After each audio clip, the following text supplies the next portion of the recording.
Hello guys, welcome back to the series Inventing Stuff with Arduino Uno and Tinkercad. So this is the series by Sanyog Arora, and this video will be uploaded on my channel, so you can please go and view it, and please also subscribe my channel if not done yet. So first of all, sorry for the delay of 3 days. That was because of some network glitches and issues with my laptop. But now it's fine, and the series is now going on once again. So let's also get going with the session. So first of all, open your web browser, write Tinkercad, go to the first website. So here's the dashboard of the Tinkercad. Go to circuits and click on create new circuit.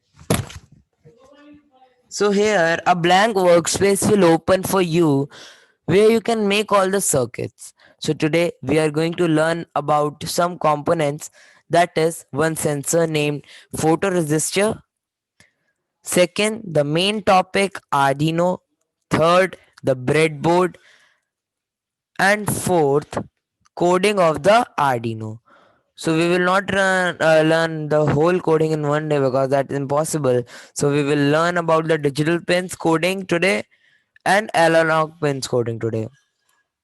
So now let's get going with this. So I will take the Arduino. Let me explain you about the digital pins that I said. So digital pins, these pins are used for connecting the components like a LED, a piezo, etc. And it is these are very useful pins. From these pins, we can make a component high or low. If a component is high, it means that it is getting electricity and the component will be working. If it's low, then it's not getting electricity and it will stop working. And now the second and important thing is that this Arduino has a foundation. It can't provide more than 5 volt to any of the electrical component that is connected with it. And 98% of the component works on 5 volt. There are only some amount of component that works on more than 5 volt, and we will only learn about the component that works on 5 volt or less than that. Okay, so now let's make a circuit of LED and the Arduino, and let's code with the Arduino for the digital pins. So now I will tell you, you can see the ground pin here. This pin is always connected to the negative terminal of any object because it provides the electricity for the negative terminal. So now let's connect it. Now the anode will be connected to the digital pin. Okay, so now it's done. The circuit is only this much for now, but when we'll move on to the sensor, then the circuit would be difficult. Now for coding, go to code button, then blocks, then text, and then continue. Then you can just erase this text. And now I will tell you the three parts of the Arduino defining. The Arduino coding. So the first part is defining. In defining, we use int, that stands for integer. So we also use strings, we also use character, that is char. But we will only use int today as this is our today's topic. So now after this int, we have to give a name. Let's suppose I give the name as LED, then equals to, and then here I have to write the pin name. So it's connected to the 4 and I will write 4 here. So it's simple.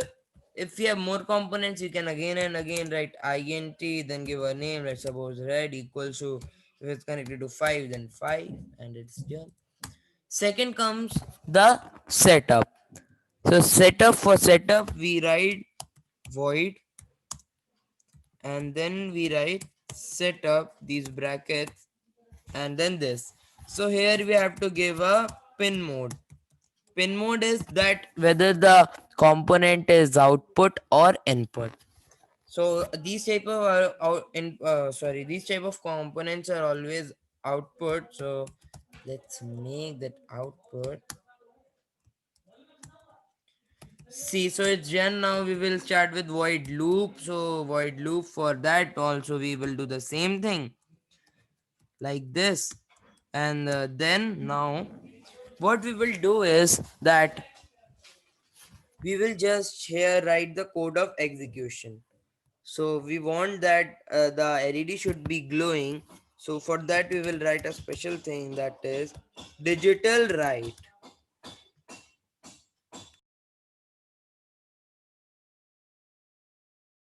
Okay, so now I will write LED and high. So now when I will start the simulation, the LED, you will see that it's glowing. See, it's glowing. It's same as of the circuit that we made with the help of battery. So for making this low, we will write here low. So you can change this to low. But for that you have to stop the simulation. Now I am making it low and I am starting the simulation again. See, it's not glowing. So I hope you have understood this much.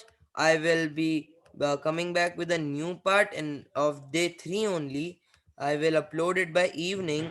So till that you can learn this and you can try making the circuits and you can try doing the coding by yourself by and not by seeing.